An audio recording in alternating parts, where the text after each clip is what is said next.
Our first reading this morning is from the Gospel according to John, chapter 1, verses 1 to 14.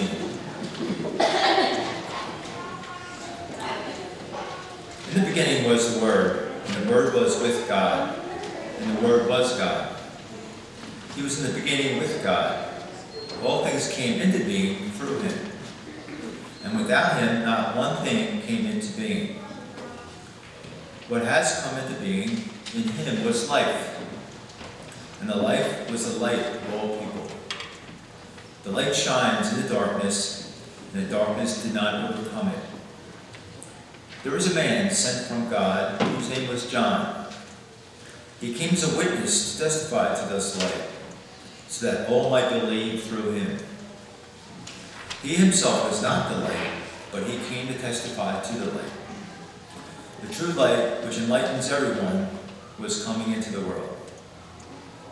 He was in the world, and the world became into him, and came being through him. Yet the world did not know him.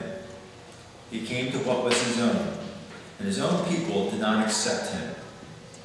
But to all who received him, who believed in his name, he gave power to become the children of God, who were born not of the blood, or of the will of the flesh, or of the will of man, but of God. And the Word became flesh and lived among us, and we have seen his glory, as of the Father's only Son, full of grace and truth.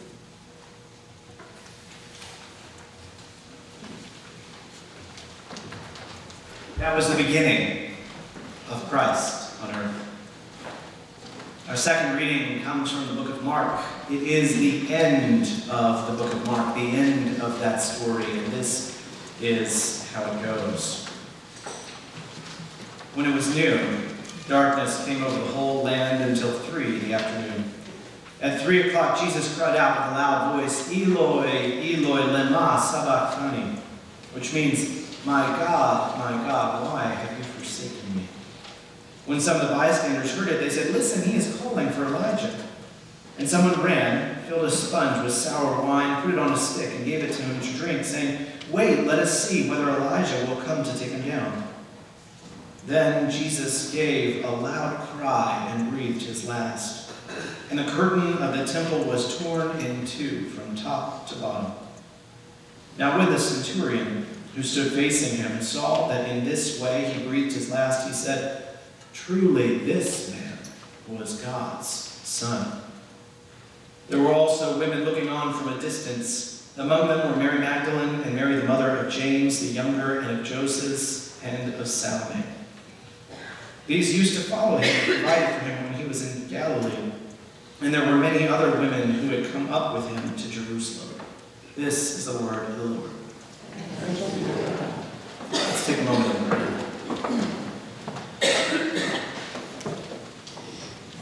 Almighty God, open our ears to hear your word, and open our lives, that we might let your word nourish us and send us out to live it, following your Son Jesus and taking up his cross. Amen.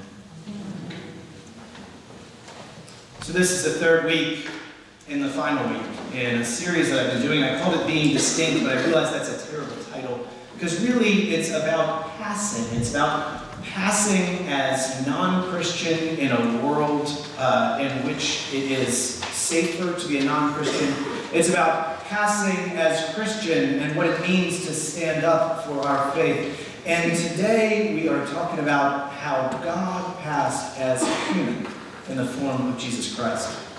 Our first week we learned that the ability to fit in has deprived us of the ability to stand out.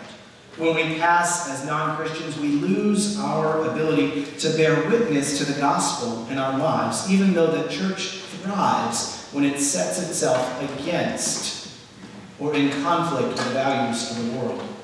Last week we learned from the story of Esther, and what we learned from Esther is that solidarity saves. When we choose to act in solidarity with our neighbors like Esther did, we have the incredible power to save. When we make ourselves low, we lift up our neighbors. Today we continue on that because we are talking about how God's solidarity has saved all of us. And I want to start with an Adam Sandler movie. Billy Madison is a bad movie. And if you watch it now, it really doesn't hold up. It was made in 1995, and the world is very different. I strongly discourage you from watching it. However, there's a moment in it that is perfect to describe what I'm talking about. So Adam Sandler's character, for complicated reasons, is the cool adult in a class of first graders, and they go on a field trip.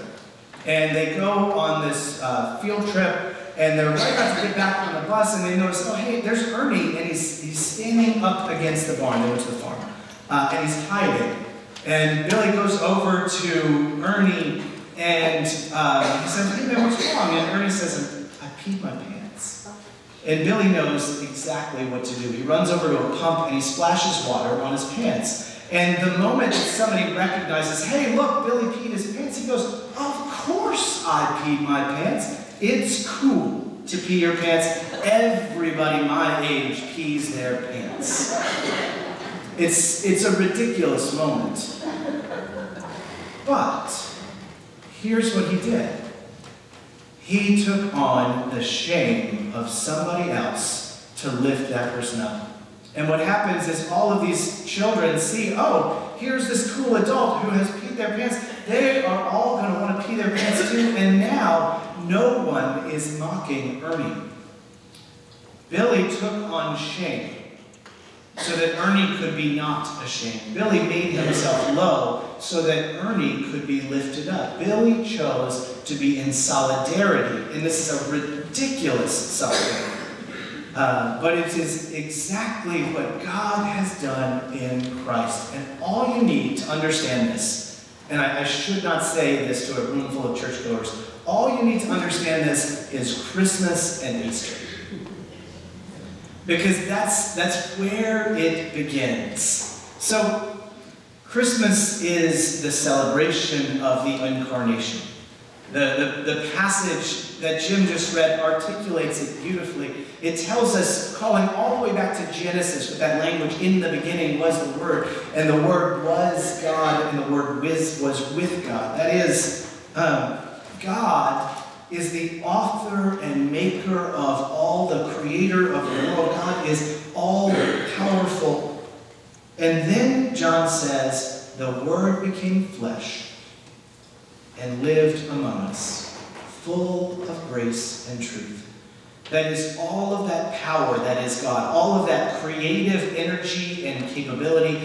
The one author of the universe, the one who is perfectly righteous, took on the weakness of human flesh in solidarity with humanity. God became one of us. All of the things that human people have to endure, God endured. In Christ, God identified with the weakness of humanity. The pain of humanity became God's pain. God experienced what it's like to stub a toe. God experienced what it's like to get picked last on the playing field. God experienced what it's like to have a stepdad that didn't always understand you. God knew what it's like to be sick, huddling up under the blanket, wondering if you'll ever feel warm again. And not only did God come and take on humanity, God took on the least of humanity. God could have learned all of those things by becoming a very comfortable person. God could have become Caesar Augustus, right? God could have become a powerful person, and God would have known part of humanity. God would have known the humanity of people who have power. But instead, God chose the humanity of the ones who were powerless. Jesus was born to a poor family. We remember that there wasn't any place to put him, and so they put him in an animal trough. We remember that there was nothing for him. God became a poor child in a poor area among a people who were persecuted for their religion and for their race. God knew what it's like to be poor. God knew what it's like to wake up before anybody else and go to work and stay there and work harder and longer than anybody else and get home and be tired and exhausted and get called lazy by everybody else because you don't have as much as they do. Jesus was a carpenter and a fisherman. God knew what it's like to know that somebody with a uniform can do anything they want to you and you can do nothing about it.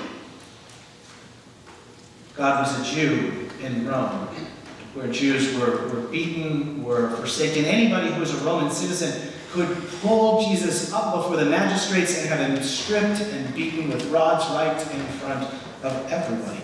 And he could do nothing. God knew what it's like to have people disregard you as an unsophisticated bumpkin just because of the way you talk.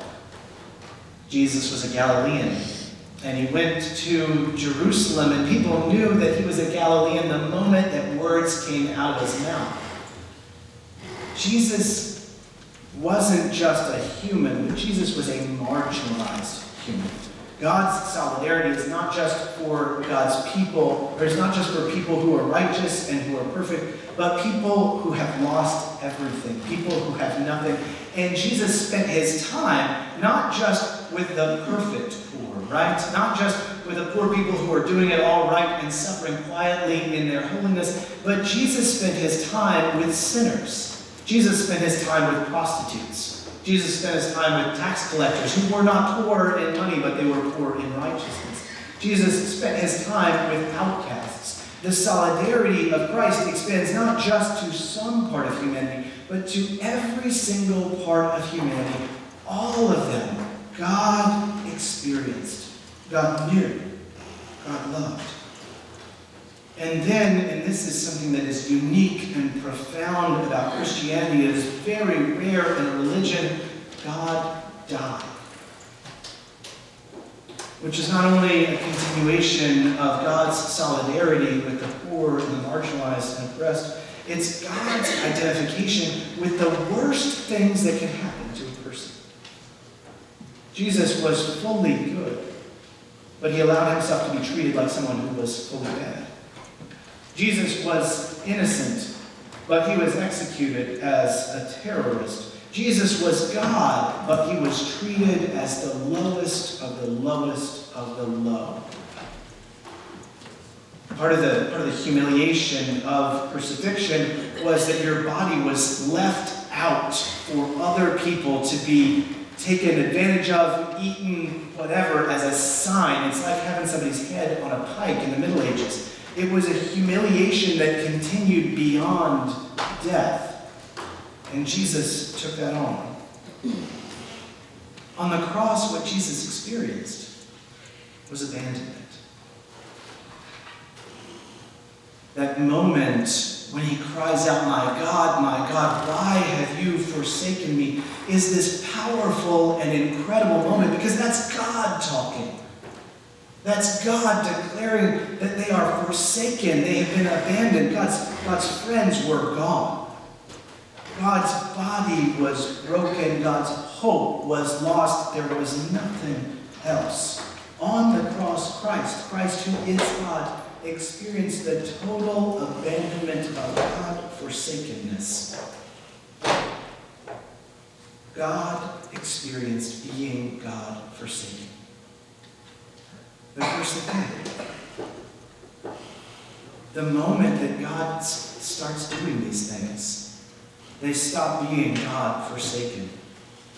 The moment that God becomes poor, we can no longer say that the poor people are being punished for not being righteous enough, right? Can you disregard a poor person who is suffering because of their own choices if God suffered in the same exact way? Paul tells us that to suffer for Christ is a cause for celebration because suffering has now become godly. Can you tell yourself that your happy home and happy life are rewards for your righteousness when God, who had all righteousness, didn't have a happy home or a happy life, but instead took up his cross and went to death, died as a criminal? If you get sick, if you get the incredibly horrific news of a chronic illness or an injury or something like that, then you are like God. If your friends abandon you, if someone throws you out of your home just because who you are like God. If you suffer, you cannot see yourself as ungodly anymore because God suffered. God chose to be a part of the pain and the misery and the hurt and the want and the need and all of the experience, the full experience of humanity. And because all of those things are things that God did, they stop being God-forsaken things. Even death is no longer forsaken by God. Because God experienced them all. God passed as human. God chose solidarity with us. God made God's self low so that we might be lifted up. And in that moment, God transformed all of our pain, all of our suffering, all of our agony, all of our sin and hurt, and even death into love. The love of Christ that overcomes death. The love of Christ that breaks through the powers that bind. God broke the power of sin and death over humanity. Death could not contain the author and creator of all life in the universe.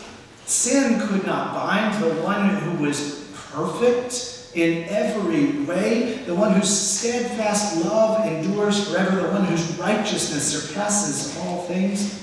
Pain could not stop the healer of every ill, the one who provides for us the balm in Gilead that makes the wounded whole. All the cages that the devil could come up with could not contain God, and they were broken. Once and for all, in the moment of the resurrection, when they went to find his body and he was not there, when they went to look for him among the dead and they found him among the living. And God promises that anyone who takes that path, anyone who takes up their cross and follows him, anyone who dies for Christ, for neighbor, for love, is welcomed into the eternal life that Christ has wrought for us. And the key to it is proximity. None of it would be possible if God had remained locked up in heaven, far away from humanity. Throwing open the gates of heaven to come down made it possible for God to throw open the gates of hell and lift us up and release all of us from the powers of sin and death and pain. All of it became possible when the Word became flesh and lived among us, full of grace and truth. God saved. God redeemed by joining God's self with us, by turning our tears into joy, by turning our suffering into love, by turning our deaths into eternal life. And all of it happened because God came down to be close to us. Which brings us to a powerful truth. If we want to be a part of the work of God, if we want to be a part of the salvation of God, if we want to take up our cross and follow him, then we have to do the same thing. We cannot stay locked up in our churches or in our homes and distance ourselves from the poor and the suffering and the lost and the God-forsaken and the prisoners and the abandoned people in our world. Just as God couldn't stay locked up, we can't stay. We have to go. And we have to live and die in solidarity with each other. We have to be close enough to those who are in pain that we share their pain and transform it from the abandonment of God-forsakenness into the love that overcomes suffering. Love requires proximity. If you're close to somebody, your problems become or their problems. If their problems become your problems. If you're far from somebody, you can separate yourself in a myriad of different ways. But God's love required that God come down so that we might be lifted up.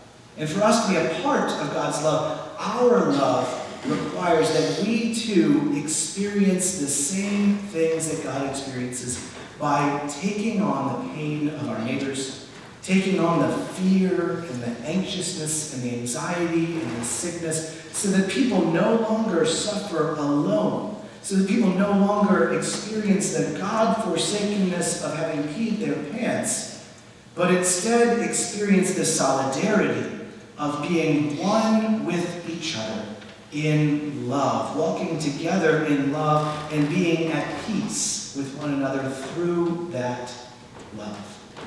I'm not sure that we're getting it, so I want to tell you one last story. There was a bishop. I wasn't planning on telling you this. I was going to save it for another sermon.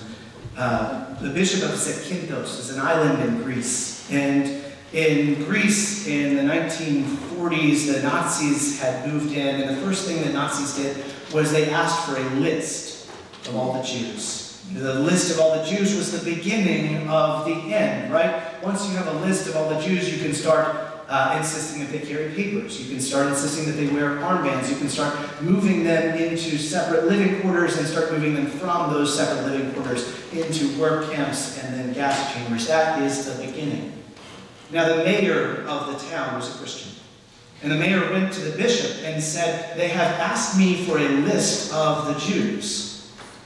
And the bishop said, "Don't worry, I will take care of this." And so the bishop went and he prayed. And then he made a list. And he brought that list to the mayor, and the mayor put one addition on that list. And they brought that list to the officers, the German officers that had asked him for it, and it had two names on it: the bishop's name and the mayor's name. They chose to take on whatever pain that the Nazis had planned for the Jews. They said, "This pain is our pain." They said, "Whatever suffering that these are going into will be our suffering. Whatever you do to the least of these, you do unto me." While they were stalling, they passed word to the Jewish communities on the island to flee to the villages of the hills, and there they were hidden. Not a single Jew on the Isle of Zakynthos was killed during that time, because the bishop and the mayor chose solidarity. They chose the weakness of an oppressed racial minority, the weakness of a people who were poorer, who were needier, who had been rejected by Christian community for being unrighteous. They took all of that on themselves. And so they brought life. This is what it is to know God. Is to know that God has taken our suffering. God has taken our hurt. God has taken our feelings of God-forsakenness and abandonedness into God's self, and so we can no longer suffer alone because God suffers with us. And so we can no longer be ungodly because God covers our sinfulness with God's grace. And so our pain is no longer just pain, but a path through which we experience the true joy of someone loving us. And if we want to take up our cross, if we want to follow him, we are called to do the same thing. To be one with the suffering. To be one with the sick. To be one with the forgotten, the abandoned, the forsaken. Everyone. That is what it means to pass as Christian in our world. In the name of the Father, and of the Son, and of the Holy Spirit.